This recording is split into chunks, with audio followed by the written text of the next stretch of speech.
So I finally did that bookshelf tour I promised to do. It is very long because I have a lot of books, but I hope you enjoy looking at all the books I have. Here is my first bookshelf. This one is all just fiction and novels. Up here we have all my single issue comic books. Currently a lot of these need to be sleeved and have boards put in them. I also need to read a lot of them and catch up on them. The ones that are currently in a bag are ones I recently purchased on Wednesday and still need to read. So here is the first shelf. Here we have Douglas Adams' Ultimate Hitchhiker's Guide. This is a relatively cheap copy. The dust jacket was really ugly, so that's why I took it off. Candy Freak, I Know Why the Caged Bird Sings, Handmaid's Tale, Pride and Prejudice, Looking Glass Wars, which is a really cool reimagining of Alice in Wonderland, and if you know who Ben Templesmith is, who's a comic book artist, he drew the illustrations in here and drew the graphic novel sequel. Here's an anthology of short stories called Zombies vs. Unicorns. Holly Black, who is a children's fiction author, she is actually an alumni of the college that I'm going to. Then I have Ray Bradbury over here, The Halloween Tree, Something Wicked This Way Comes, his collection of short stories. Prophecy of the Stones, a collection of Charles Bukowski's poems, which I got before I realized that I fucking hate Charles Bukowski. Clockwork Orange, 3 copies of Alice in Wonderland. This one's like a children's book that's illustrated. The Norton Critical Edition, which has Alice's Adventures in Wonderland, Looking Glass Wars, and The Hunting of the Snark in it. The really pretty penguin version of Alice in Wonderland. Diary of a Fairy Godmother, which is a book from when I was a kid. All of the Hunger Games in a nice box set. How to Train Your Dragon, E. Cummings, collected poems. That was my dad's, that's why it's really ridiculously beat up. House of Leaves by Mark Z. Danielewski. Unfortunately, the cover ripped off because I stepped on it, and now masking tape is keeping it together. Here's an old copy of A Tale of Two Cities. Too bad. I fucking hate this book. Here is the second shelf. Over here I have Crime and Punishment, which is probably going to be one of the very few pieces of Russian literature that I will ever read. Sherlock Holmes, which is one of the nice leather-bound Barnes & Noble copies. I really like the Barnes & Noble copies of their classics. They're really great, they're really pretty, and they're only $20. The Commitments, which is by the author who wrote A Confederacy of Dunces, at least I think so. City of Embers, Jasper Ford's Shades of Grey, which is a really cool book, like new age science fiction. I love it. Great Gatsby, this really ugly copy. Everything is Illuminated, Passage to India, Dragon Rider, all of my Neil Gaiman, so American Gods, and Anansi Boys, Good Omens, Graveyard Book, Neverwhere, and Stardust. Then right here I have John Green, Looking for Alaska, Bunch of Catherine's, Paper Towns, Will Grayson, which is signed by both John Green and David Levison, and Fault in Our Stars, which is the pre-ordered one with the J scribble in it. Then I got Water for Elephants, Shug, which is a book that was like one of the most formative books for me as a kid. Farewell to Arms, High Fidelity, Kite Runner, Johannes Cable, The Necromancer, which has a really pretty cover. Oh, and I also have Brave New World and Brave New World Revisited. I have 3 copies of Les Mis. I have 2 abridged, one of the Signet Classics ones. The Signet Classics one is unabridged. This is what I'm currently reading right now, and only this right now. I'm around halfway through at 600 pages out of 1,400 pages.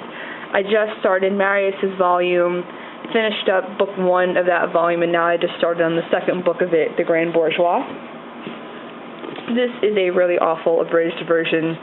Please do not get this version, it's really bad. And this one I got purely because I wanted another copy of it.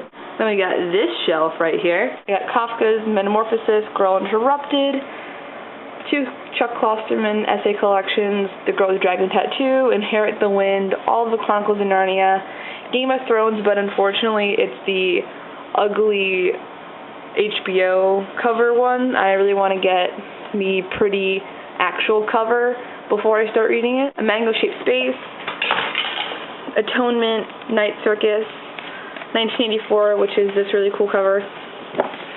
For Chuck Palahniuk, I will never know how to pronounce his name. So I got Diary, Fight Club, Haunted, Invisible Monsters. I got Aragon, all of Edgar Allan Poe's works, all of his Dark Materials. There's a copy of Ansem that I don't know why I have, and I kind of want to throw it away because I hate Ayn Rand. Tom Robbins, Another Roadside Attraction. Then down here we got this shelf. You can see all of Harry Potter, hardcover. You can tell which ones are my favorite by how beat up they are. Got Tales of Beedle the Bard, The Little Prince, Catcher in the Rye, No Exit, and 3 other plays, but I mostly got this for No Exit. Ivanhoe, 2 Shakespeare collections. This one is not annotated. This one is annotated because obviously it's the Norton collection. I like this one a whole lot more than this one, even though this one is leather bound and really pretty. Shakespeare Sonnets, that is also annotated. A single version of, this is the Folger Shakespeare Library, which are really good Shakespeare versions of his plays. I only have, if I could go back in the shelf, I have Macbeth. I really want to get a copy of Midsummer Night's Dream because that's my favorite Shakespeare play. I have Frankenstein, Stargirl, Grapes of Wrath, even though you can't read the name on the spine because this is one from the library that I found in a dumpster. Pearl and the Red Pony, and Of Mice and Men. Here is the very last shelf of my bookshelf. It still has room for more books. That is obviously going to be filled eventually. I have this really nice leather-bound version of The Hobbit that's also illustrated. And I also have the red leather edition of Lord of the Rings with all the really cool appendices and like the red text and everything. Anna Karenina. It's kind of a funny story. Slaughterhouse-Five. Evelyn Waugh's The Loved One. Leviathan by Scott Westerfield, the guy who wrote the Ugly series. Leaves of Grass, the first and the Deathbed editions from the Barnes & Noble. It's Walt Whitman, and he's my favorite poet of all time. August Wilson's The Piano Lesson. The Monstrous Memoirs of a Mighty McFearless by Frank Zappa's son. And the fact that I used Frank Zappa's son explains a whole lot about this book. This book is the Book of English Magic, which really should be going on my other bookshelf, which is all like my miscellaneous non-fiction-y books. This one is all about how druids and magic has influenced British history and British culture.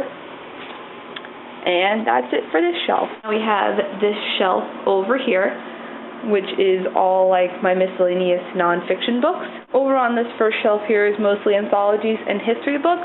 I have J.M. Roberts' A History of Europe, a book on the rights of man and the Reign of Terror, a book on the American Revolution from the British perspective, 2 books from the Horrible History series, which is a really funny and hilarious series about like how history is not glamorous at all and is actually like really gross and disgusting.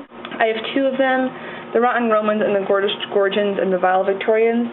I got this one when I went to London and I bought it from the British Museum. Then I have J.M. Roberts' The History of the World, Mental Floss's History of the World, which has a really cool cover. And this one's also really funny and really witty. Then I have Periodic Tales, A Cultural History, The Elements from Arsenic to Zinc. I have not read this one yet. I picked it up from Strand because the cover was really cool, which is how you should always go about buying books. Then I have 4 Norton anthologies. This one is English literature, which is from Chaucer to I think the 1800s. This is from the 1800s to the modern time. This is American literature from the Puritans to 1850, and this American one is from 1850 to the modern times. This is just a cool book of casts of characters in literature. Then I have a collection of 6 modern short novels. I don't remember what 6 great novels are in here, but they're in there. This is a book on linguistics called Origins of the Species.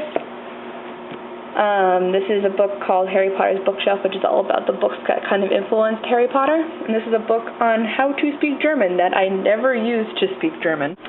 This is an etymological dictionary. This is a French dictionary. This is Steve Pinker's The Stuff of Thought, Language as a Window into the Human Nature. I really wanted this book. It seems really interesting. I picked it up forever ago and never got around to reading it. Of course, I have Weird New Jersey because I'm from New Jersey. I have Jon Stewart's America, and then these are all my books on Japanese pop culture and anime because I find it super interesting, and I have since I was in middle school. This is called Cruising the Anime City, an otaku guide to Neo-Tokyo, A Tall Girl's Adventures in Japan, which is actually a really cute story, and I really like it. Japanese Schoolgirl Inferno, which is all about Japanese girl teen trends. How to Draw Manga Costume Encyclopedia. This is actually, despite the fact that it's a how to draw manga book, this is a really good reference for clothing and fashion anyway and how it's constructed.